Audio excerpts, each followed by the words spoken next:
Bismillahirrahmanirrahim. Taib, perhatikan baik-baik ya. Saya nggak ragu, saya mau lanjutkan atau tidak ya. Atau ada yang mau tanya, mau lanjutkan atau tidak? Hah? Antum paham atau tidak? Ya, jujur aja. Kalau antum nggak paham, nggak mungkin saya masa mau lanjut lagi. Antum paham tidak? Yang penting akidah Ahlussunnah antum paham nggak? Paham. Ya. Ahlul bidah nggak paham, nggak apa-apa. Tapi antum harus paham kalau ingin membantah ya. Baik, kita akan bahas tentang secara khusus Asy'ariyah dan Maturidiyah ya, tentang Asy'ariyah. Akidah Al-Asy'ariyah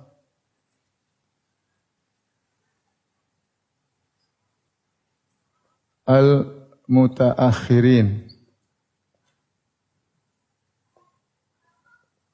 Akidah Asy'ariyah belakangan. Tadi abad ke-6 ke atas ya, abad ke-5 ke atas ya. Tadi saya katakan yaitu Al-Juwaini, Al-Razi, Al-Amidi ya, Al-Iji ya. Tokoh-tokoh yang disebut dengan Munadhdhiru Al-Asy'ariyah, yaitu tokoh-tokoh perintisnya Asy'ariyah yang meletakkan kaidah-kaidah tentang masalah sifat-sifat Allah Subhanahu wa taala. Baik. Tadi kita jelaskan bahwasanya Asy'ariyah menetapkan sifat dengan logika. Ya, dengan logika. Tapi kita bagi dulu, ya mereka membagi sifat menjadi 4.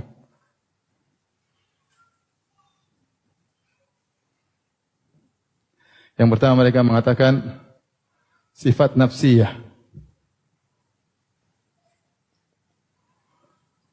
Yang kedua mereka mengatakan sifat salbiyah. Yang ketiga mereka mengatakan sifatul ma'ani. Sifat-sifat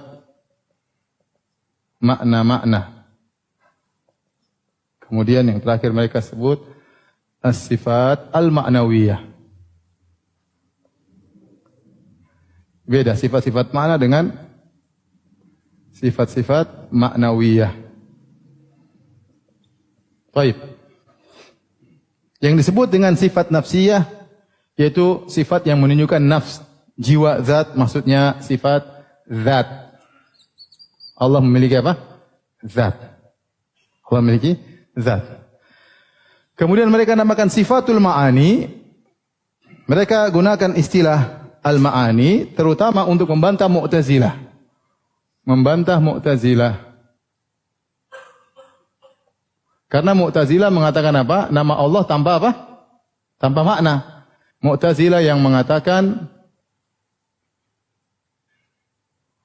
nama-nama Allah tanpa makna. Tanpa makna. Yaitu tanpa sifat. Kenapa sifat-sifat disebut sifatul ma'ani? Karena ini makna-makna zaidah anizzat. Yaitu ada makna-makna selain makna zat. Sebut dengan sifat makna-makna maksudnya sifat-sifat yang menunjukkan adanya makna-makna selain zat. Dan sifatul ma'ani dinamakan juga dengan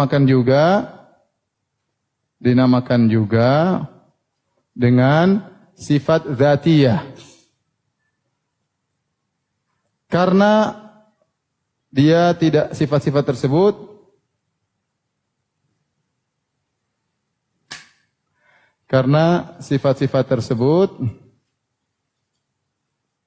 tidak bisa terpisah dari zat.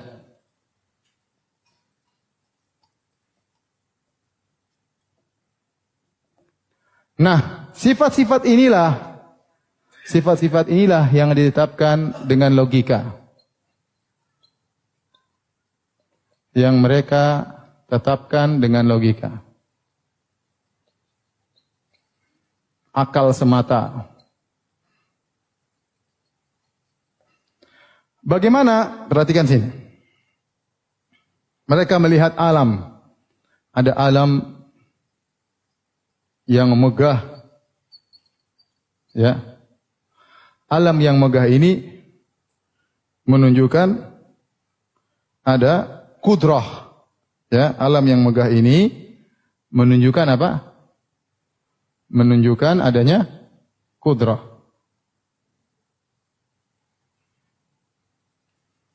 Adanya kudrah sang pencipta. Bagaimana bisa ada alam kecuali ada yang maha kuasa yang menciptakan apa alam tersebut. Maka adanya alam semesta yang megah ini menunjukkan ada sifat apa? Kudrah. Ini sifat yang pertama. Kemudian ya alam yang muhkam ini, yang muhkam itu maksudnya rapi, hebat, tertata rapi, ya, teratur dengan canggih, ya. Ya, misalnya kalau botol kita tutup dengan pas, itu namanya ihkam. Ya, maksudnya kokoh, yang kokoh dan teratur, dalam kurung kokoh dan teratur, menunjukkan yang menciptakannya pasti berilmu. Sang pencipta pasti apa? Pasti berilmu. Karena kalau nggak punya ilmu, gimana mau bikin ya ini semua ya? Kalau ada alam hancur-hancuran, menunjukkan ada kudrah ya. Tapi berarti bahlul ya. Paham? Ada kemudian bintang tabrakan, ini yang bikin hebat sekali, pasti punya kekuatan, tapi dia bahlul. Kenapa bisa tabrakan-tabrakan misalnya? Paham? Tapi tadi kali melihat alam begitu canggih, mulai teratur, Masya Allah, ini berarti yang menciptakan pasti punya apa? Ilmu. Ini logika. Paham? Paham? Ente sekarang jadi Asy'ariyah, paham ya? Yang ketiga, sifat yang ketiga.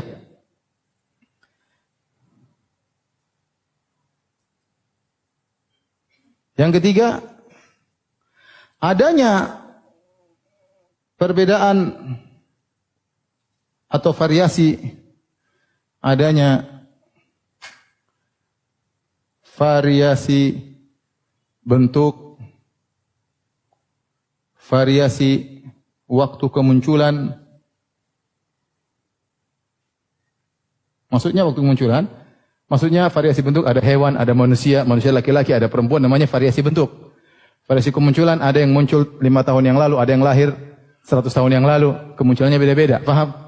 Itu namanya variasi kemunculan. Itu menunjukkan bahwa pencipta berkehendak. Berkehendak. Paham? Karena kalau dia tidak berkehendak, ya sama semua.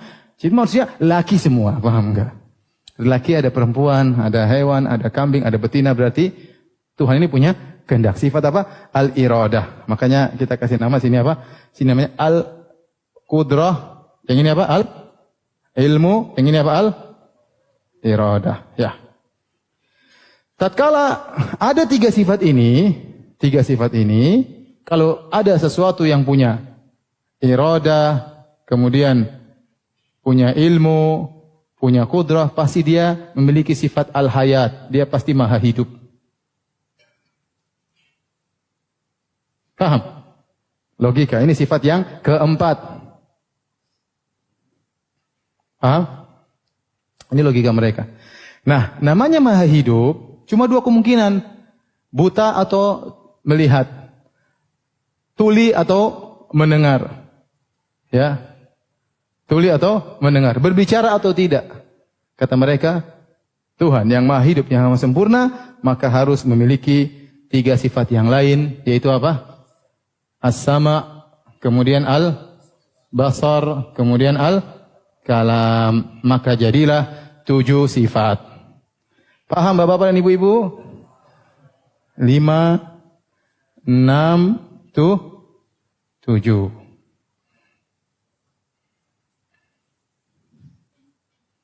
Ini, kalau antum perdalam lagi, ini masalah ini nanti kita bahas suatu saat ya. Diprotes sama sebagian Asy'ariyah. Karena cara penetapannya dengan namanya logika dhiddiyah. Tapi sudah nggak usah bahas lah, nanti antum pusing. Udah, begini aja dulu. Paham sampai sini? Paham ya? Taib. Terakhir kita bahas sifat salbiyah. Sifat salbiyah itu apa? Adalah sifat-sifat yang ditafsirkan dengan penafian. Dan sifat-sifat itu ada 5. Ada 5. Yaitu yang pertama al-qidam. Maksudnya azali. Apa? Azali. Kemudian al-baqa. Namanya apa? Abadi. Kemudian mukhalafatul hawadis. Sudah hafal nanti ya? Hawadis apa? Berbeda dengan apa? Makhluknya. Wih, Masya Allah. Kemudian qiyamuhu binafsihi. Artinya apa? Tegar dengan sendirinya. Tegak dengan sendirinya. Kemudian al-wahdaniyah. Al-wahdaniyah maksudnya maha apa? Esa. Ini berapa? Ada 7 juga ya? Ada 5. 1, 2, 3, 4, 5. Kenapa disebut dengan sifat salbiyah? Karena ditafsirkan dengan penafian. Al-qidam maksudnya tidak didahului dengan awal. Dengan ketiadaan. Paham? Al-baqa artinya tidak diakhiri dengan ketiadaan. Tidak diakhiri untuk menolak akhiriyati syai'. Diakhiri dengan ketiadaan. Mukhalatul bil hadis untuk apa? Agar tidak sama dengan makhluk, tidak tasbih. Qiyamu binafsi agar tidak membutuhkan yang lain. Membutuhkan yang lain. Wahdaniyah yaitu agar tidak apa? Agar tidak berbilang. Makanya ini semua sifat-sifat disebut dengan sifat salbiyah karena ditafsirkan dengan apa? Dengan penafian. Paham? Paham atau tidak? Paham ya? Baik. Sudah azan belum? Belum. Sifat al-ma'nawiyah. Apa sifat al-ma'nawiyah? Sifat al-ma'nawiyah adalah penjelasan tentang sifatul ma'ani. Penjelasan keterkaitan zat dengan sifat-sifat tadi, sifat-sifat al-ma'ani. Kata mereka, tatkala contoh, tatkala sifat ilmu menempati zat, maka menimbulkan kondisi baru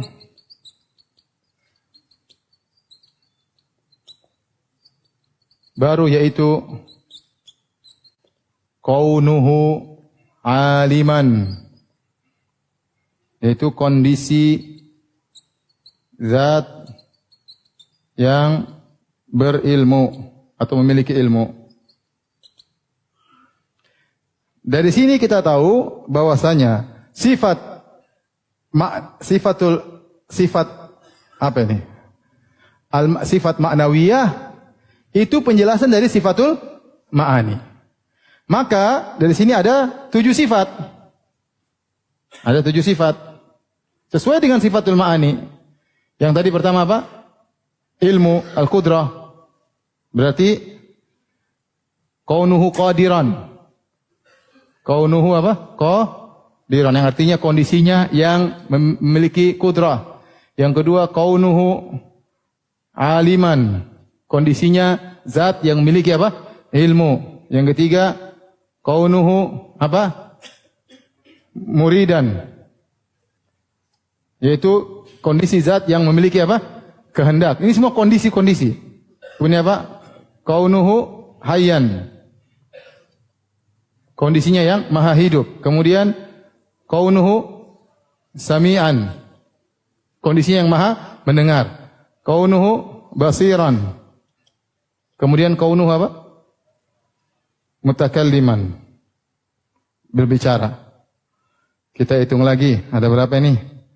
1, 2, 3, 4, 5, 6, 7. Saya ini sama antum. Ini 1. Sekarang kita total. Sifat nafsi ada berapa? 1.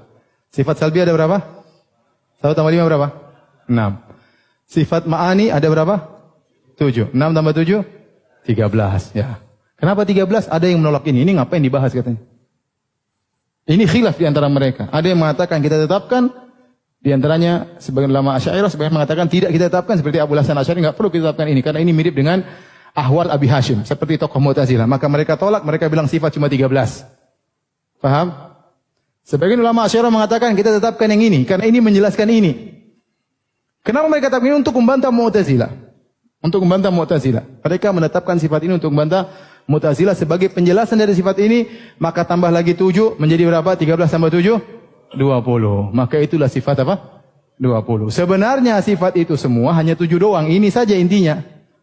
Ini saja intinya. Paham? Yang lainnya ini hanya menjelasin ini. Paham? Jadi makanya kita dapat istilah mereka hanya tetapkan sifat 7. Ya betul, cuma ini doang. Yang lain hanya apa? Penjelasan. Paham? Kalau kita sifat banyak ahlu sunnah, setiap nama mengandung apa? Sifat. Setiap nama mengandung sifat. Kalau nggak ada sifatnya, ngapain Allah dinamakan dengan nama tersebut? Pahamkah antum? Mudah-mudahan antum paham ya. Kenapa bisa 20? Kenapa bisa 13? Paham? Kenapa ada 7 yang bilang 7? Kenapa ada yang bilang 13? Kenapa ada yang bilang 20? Paham tidak? Intinya cuma berapa? 7. Taib. Kalau sudah hapus. Azan ya? Udah azan aja. Taib, saya rasa sampai sini aja dulu ya. Saya enggak tega, nanti antum hang ya. Dan insya Allah kita lanjutkan 2 pekan lagi ya.